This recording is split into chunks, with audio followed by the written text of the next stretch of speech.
નમસ્કાર ધોરણ 4 ના વહાલા વિદ્યાર્થી મિત્રો. આજે આપણે આ વિડિયો લેક્ચરની અંદર તમારું જે અલંકાર પબ્લિકેશનની સ્વાધ્યાય પોથી છે તેમની અંદર ગણિત વિષયનો પાઠ નંબર 3 ભોપાલનો પ્રવાસ એમનું સંપૂર્ણ સોલ્યુશન આપણે આ વિડિયો લેક્ચરની અંદર જોવાના છીએ. તે પહેલા એક નાનકડી વાત કે નીચે ડિસ્ક્રિપ્શન બોક્સની અંદર એક પ્લેલિસ્ટ આપેલું છે ત્યાંથી તમે અલંકાર પબ્લિકેશનના ધોરણ 4 ના તમામ વિષયના સોલ્યુશન મેળવી શકો છો. મહાવરા 1 ની અંદર પહેલો દાખલો છે. પ્રહલાદ વિદ્યાલયના બાળકોને ભોપાલ પ્રવાસ માટે લઈ જવામાં આવી રહ્યા છે. ધોરણ 1 થી 5 ના બાળકોની સંખ્યા નીચે પ્રમાણે છે. પહેલામાં 45, બીજામાં 40, ત્રીજામાં 44, ચોથામાં 36 અને પાંચમામાં 35. એના આધારે પ્રશ્નો છે. પહેલું 1 થી 5 ના કુલ બાળકોની સંખ્યા કેટલી? તો 1 થી 5 ના કુલ બાળકોની સંખ્યા થશે 200.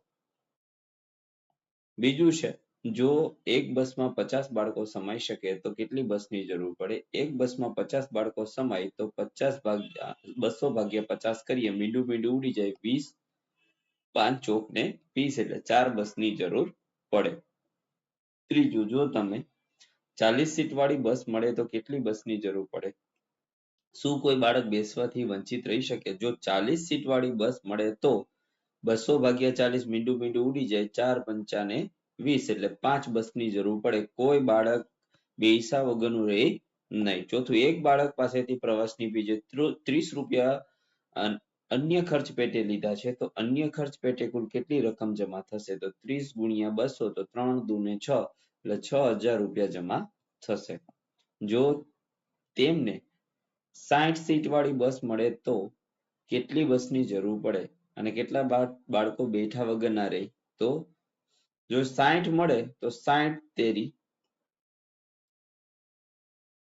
90 એટલે 180, 6 તેરી ને 18 એટલે 180 એટલે થશે 200 માઇનસ 180 તો 20 બાળકો બેસવાથી વંચિત રહી જશે. શાળાનો પ્રવાસ 6 કલાકે શરૂ થયો 2 કલાક પછી ગોધરા પહોંચ્યો તો કેટલા વાગ્યા હશે? તો એમાં આવશે 2 કલાક પછી ગોધરા પહોંચતા 8 વાગ્યા છે. ત્યાર પછી તેઓ ગોધરામાં 6 કલાક રોકાયા ત્યારબાદ 60 મિનિટની સફર કરી અને દાહોદ પહોંચ્યા તો તે ત્યાં લગભગ ક્યારે પહોંચ્યા હશે? 4 વાગ્યા પહેલા, 6 વાગ્યા પછી કે 4 અને 5 વાગ્યાની વચ્ચે? એમાં આવશે 4 વાગ્યા પહેલા. આઠમું છે રસ્તામાં નદી ઉપર એક પુલ આવેલો જેની લંબાઈ 100 મીટર છે. જો એક બસની લંબાઈ અંદાજે 5 મીટર હોય તો આ પુલ ઉપર એક સાથે કેટલી બસ લાઈનમાં ઊભી રહે? તો જો 100 મીટરનો પુલ છે તો 100 ભાગ્યા કેટલા કરીશું? 5 તો 20 પંચા ને 100 બસ પુલ ઉપર ઊભી રહેશે. 20 બસ પુલ ઉપર ઊભી રહેશે.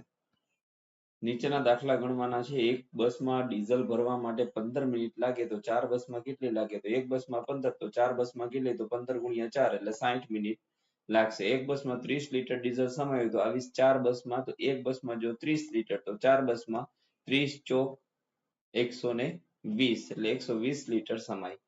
1 લીટર ડીઝલની કિંમત 60 તો 50 લીટરની કિંમત કેટલી થાય અને 100 લીટરની કેટલી થાય? જો 1 લીટરની 60 તો 50 લીટરની 50 ગુણ્યા 60 એટલે 3000 અને 100 લીટરની 60 ગુણ્યા કરીએ તો 6000. એવી જ રીતના 100 લીટર ડીઝલને 4 બસમાં સરખા ભાગે નાખવું હોય તો 100 ભાગ્યા 4 તો જવાબ મળશે 25 એક બસમાં આવશે. પ્રવાસમાં સામેલ 100 બાળકોથી દરેકને 4 બિસ્કિટ અને બીજા 100 બાળકોમાંથી દરેકને 2 કેળા આપવામાં આવે તો કેટલા બિસ્કિટ અને કેટલા કેળા જોઈએ? તો 100 ગુણ્યા 4 એટલે 400 બિસ્કિટ અને 100 ગુણ્યા 2 કેળા એટલે 200 કેળા જોઈએ. એમ કુલ 600 વસ્તુ જોઈએ. હવે પ્રવાસ સામેલ 200 બાળકો માંથી 35 બાળકોએ એક એક કેળું પરત કર્યું અને 85 બિસ્કિટ પરત કર્યા તો ભાઈ જુઓ 200 માંથી 35 કેળા પરત કર્યા તો આવશે 165 કેળા અને 200 માંથી 85 બિસ્કિટ પરત કરે તો 115 બિસ્કિટ. તો બાળકોએ 165 કેળા અને 115 બિસ્કિટ પરત કર્યા હશે. મહાવરો નંબર 3 છે મિત્રો, એમાં પણ દાખલા જ આવા છે.